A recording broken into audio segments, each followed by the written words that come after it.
Hello and welcome back to Shiksha परीक्षा।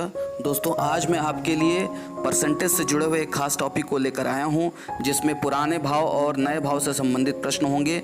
तो बिना देर करते हुए आइए शुरू करते हैं।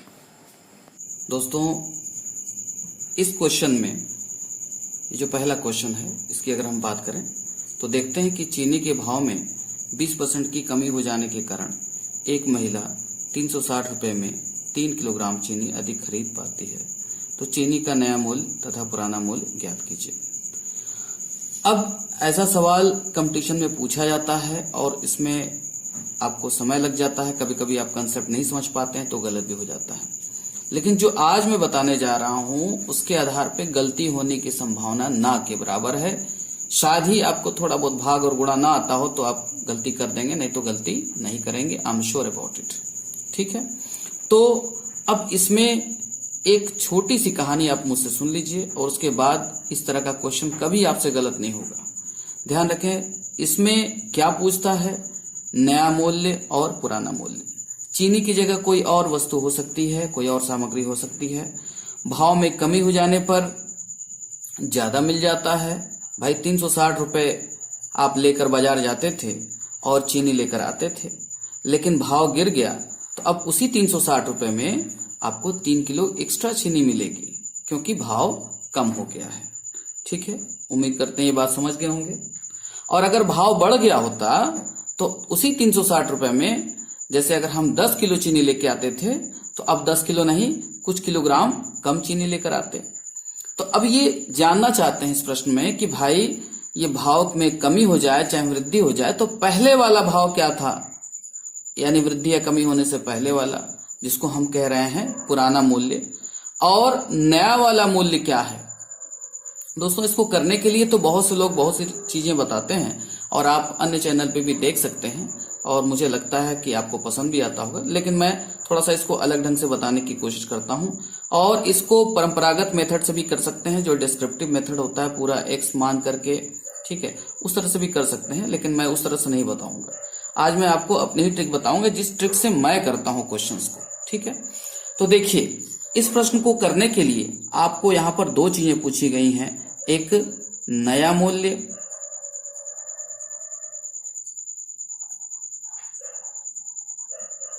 और एक पुराना मूल्य। ठीक है,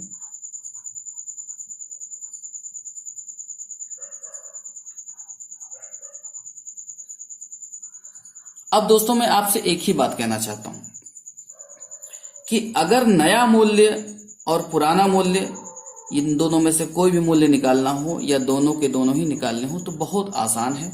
आप इसके लिए एक छोटी सी कहानी याद रखिए। नया मूल्य का मतलब नए लोग यानी हम लोग, पुराना मूल्य का मतलब पुराने लोग यानी हमारे माता पिता, हमारे दादा दादी। ठीक है, तो अब अगर बात की जाए कि नए लोग ज्यादा समझदार होते थे कि पुराने लोग, तो जहां तक मैं देख पाता हूं कि हमारे पुराने लोग, हमारे जो पूर्वज हैं, वो ज्यादा समझदार होते थे। हम लोग रिस्क के बारे में सोचते नहीं है, कहाँ कमी है, कहाँ ज्यादा है, कहाँ नुकसान है, ये हम कुछ नहीं सोचते हैं और कामों को कर डालते हैं। लेकिन पुराने लोग बड़े अच्छे से विचार करते थे कि यहाँ पर ये दिक्कत है, वहां पर वो दिक्कत है, एक एक चीज पर नजर रखते हुए चलते थे। तो आप ध्यान रखिएगा, जो नए लोग हैं वो एक एक चीज पर नजर रखते हुए नहीं चलते हैं, जबकि पुराने लोग एक एक चीज पर नजर रखते हुए चलते थे, इससे की गलतियां कम होती थी। अब ये चीज मैं क्यों बता रहा हूं, क्योंकि ये सवाल उसी चीज, इसी कहानी से जुड़ा हुआ है। जब आप नए मूल्य की बात करते हैं तो यानी नए लोगों की बात करते हैं, तो नए लोग कुछ न कुछ भूल चूक कर देते हैं। जैसे इस प्रश्न को देखा जाए तो 20% की कमी हो जाने के कारण 360 रुपए में 3 किलोग्राम चीनी अधिक खरीद पाती है महिला। तो अब यहां पर हमें करना क्या है, यहां पर हमें ये जो 20% है, पहले इसको हम 20/100 लिख दें, यानी 20% को ही लिख दें, 20/100। अब इसमें चाहे कमी हो या वृद्धि हो, ये हम नहीं गौर कर रहे हैं। ये किसमें? नए मूल्य में। नए मूल्य में वृद्धि या कमी हम नहीं गौर कर रहे हैं, सिर्फ 20% की वैल्यू हमने 20/100 लिख दिया। फिर गुणा करेंगे अगली वैल्यू से जो कि रुपए में है, उस रुपए से गुणा कर दें 360। और बटे में ये जो मात्रा है, जितना किलोग्राम अधिक चीनी खरीद पाते हैं या कम चीनी खरीद पाते होंगे किसी और क्वेश्चंस के लिए, तो उससे हम भाग दे देंगे। यानी पहले 20% यानी 20/100%, का मतलब होता है बटे में 100, तो 20% है तो 20/100 गुणे 360 बटे 3। ये जो आप हल कर लेंगे इसको, तो ये आपका नया मूल्य आ जाएगा। तो देखिए, एक जीरो से एक जीरो कटा और एक और जीरो इससे कट गया। अब अगर बात 3 की करें तो 3 से ये 36 कटेगा और 3 का 3, 3 दूनी 6 बनेगा, और अगर हम गुणा कर लें तो 12 दूनी 24। तो इस प्रकार से हम देखते हैं कि जो नया मूल्य है वह 24 रुपए है। अब अगर हम बात पुराने मूल्य की करें तो क्या करेंगे हम? पुराने मूल्य के लिए क्या ये 20 लिखा जाएगा? हाँ, लिखा जाएगा। बटे बनेगा? हाँ, बटे का चिन्ह बनेगा। अब यहां पर गौर करना, पुराने लोग यहां पे गौर करेंगे, अरे भाई ये तो 20% कमी है, हमने तो नहीं गौर किया कि कमी है कि वृद्धि है। यानी आप नए भाव को निकालने में गौर नहीं किए, आप सीधे 20% को 20/100 लिख दिए। अब आप 20 लिख करके जब बटे में पहुंचते हैं तो ये देखते हैं कि यहां कमी है, तो 20% की कमी यानी 20 रुपए हम कम करेंगे। किसमें से? ये जो नीचे 100 लिखते थे उसी में से हम 20 कम कर देंगे। अब आप ये अंदाजा लगा सकते हैं कि अगर यहां वृद्धि होती तो यहां नीचे 100 + 20 होता, ठीक है, 20% की वृद्धि होती तो। अब बाकी काम वही करेंगे, गुणा लगाएंगे, अगली वैल्यू 360, फिर ये जो मात्रा है वो नीचे भाग दिया जाएगा उससे। तो अगर मैं इसको और आगे आगे हल कर लूं तो 20/80 आ जाता है भाई। 100 में से 20 गए 80, इसमें कोई दिक्कत नहीं, गुणे 360/3। समझ में आई बात? तो हमने देखा कि अगर इसको मैं काटना चाहूं तो कैसे काट सकता हूं? 0 से 0 कट गया, और 8 से इसको काट सकता हूं तो 8 चौको 32, 4 के आगे 0 बढ़ेगा, 40 बनेगा, तो 8 5 40। 20 चौको 80 करके भी काटा जा सकता था, 90 आना ही आना है। तो अब ये कितना हो गया? 45। 45 को 3 से काट दीजिए तो कितना आएगा? 15 × 3 = 45, 15 आ जाएगा। अब यहां बचा 15, यहां बचा 2, तो इनका गुणा करना है, तो 15 दूनी 30। तो आपने देखा कि ये हमने पुराना मूल्य ज्ञात कर लिया। यानी आपको क्या करना है? सारा हल तो इसी क्वेश्चन में लिखा ही हुआ है। 20% यानी 20/100 गुणे 360/3 ये लिखा आपने, तो ये वैल्यू आ गई नया मूल्य। लेकिन अगर गौर कर लिया, अरे भाई 20% कमी है, तो 20 तो लिखेंगे, लेकिन नीचे 100 में 20 घटाएंगे यानी 80 लिखेंगे। अगर 20% वृद्धि होती तो हम लिखते 20/100 + 20 यानी 120, ऊपर का 20। यानी देखिए ये 20 और 20 सेम इसमें है, 360 सेम है, 3 सेम है। सारी प्रक्रिया से हमें सिर्फ अंतर कहां है? जब नए लोग थे यानी नया मूल्य हम निकाल रहे थे तो हम यहां 100 लिख रहे थे, यानी वृद्धि या कमी को बिना ध्यान दिए लिख रहे थे। और जब हमने पुराना मूल्य निकाला तो हमने 100 नहीं बल्कि 100 में से कम किया, कितना? 20। तो उम्मीद करते हैं ये चीज समझ में आ गए होंगे। तो ये चीज अगर समझ में आ गई हो तो आइए हम एक क्वेश्चन और भी आगे की ओर बढ़ करके करते हैं। अब इस प्रश्न को देखें। सेब के मूल्य में 25% की कमी होने पर एक ग्राहक 240 रुपए में 2 किलोग्राम अधिक सेब खरीद सकता है। तो सेबों का नया मूल्य ज्ञात कीजिए। आपको सिर्फ और सिर्फ यहां पर नया मूल्य ज्ञात करना है। तो आइए ज्ञात करते हैं नया मूल्य। और भाई नया मूल्य निकालना आसान है कि पुराना मूल्य? भाई दोनों निकालना आसान है, नया मूल्य उससे ज्यादा आसान है पुराने वाले से।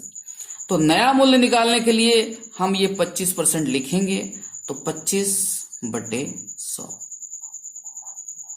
राइट।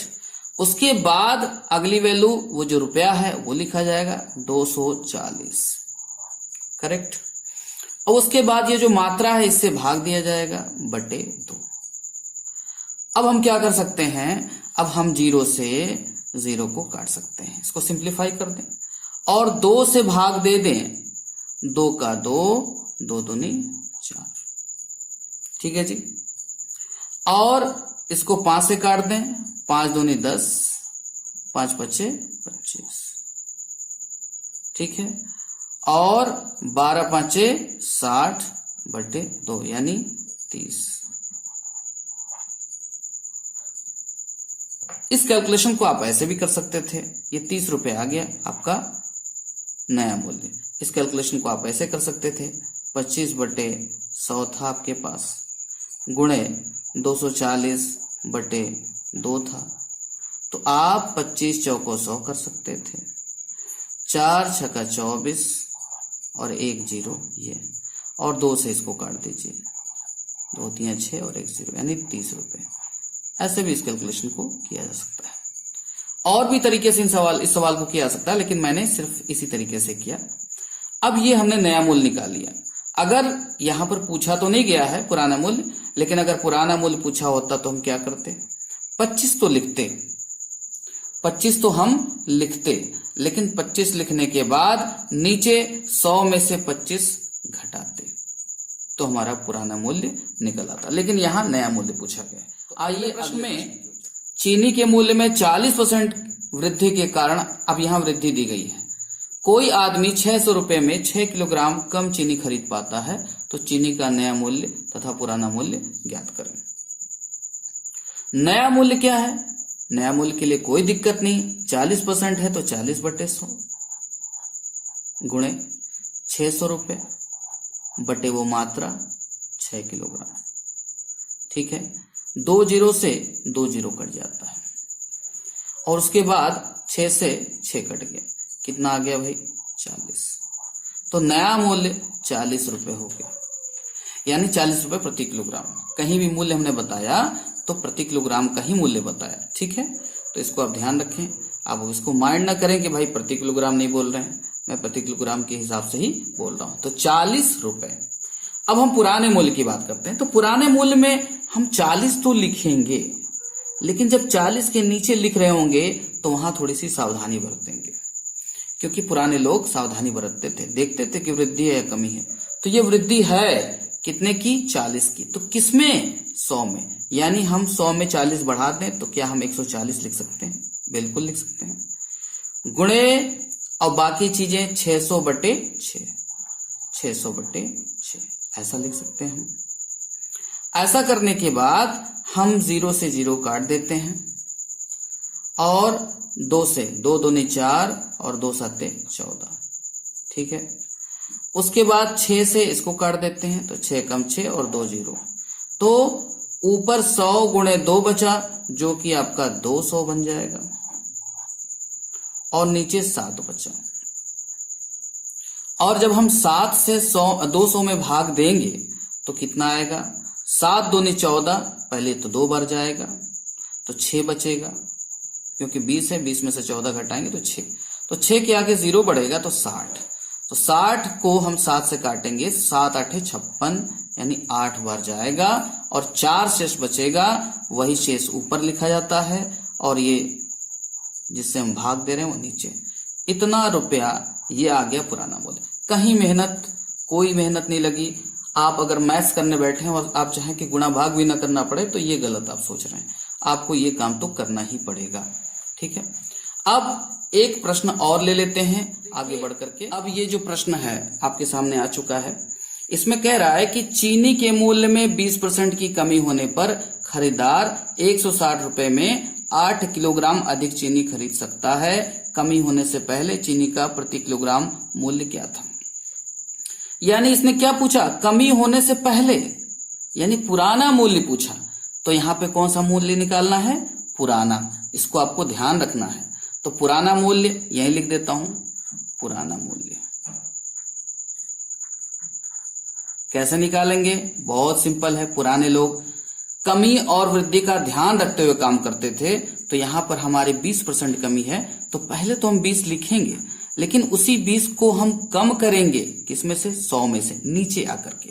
तो 100 में से 20 कम करेंगे तो कितना होगा दोस्तों? 80। आगे बढ़ेंगे तो हमारे पास 160 रुपए मिलेंगे, तो 160 को गुणा कर देना है और इस मात्रा से भाग दे देना है, ठीक है।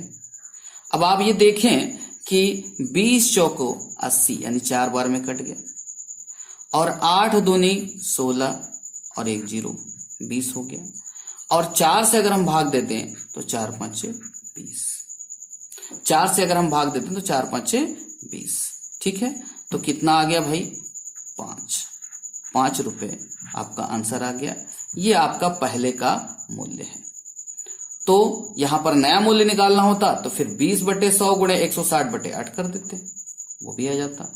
तो उम्मीद करते हैं कि इन कुछ प्रश्नों से मैंने आपके काम को आसान करने की कोशिश की है, ताकि जब भी ये प्रश्न परीक्षा में आप देखें तो आप इसको बिल्कुल छोड़ करके ना आए, क्योंकि ये प्रश्न बहुत ही आसान प्रश्न है। ठीक है, तो उम्मीद करते हैं आपको ये प्रश्न अच्छा लगा होगा। मैं और भी वीडियोस आपके सामने लेकर के आऊंगा। अपना खूब ख्याल रखें। Thank you very much.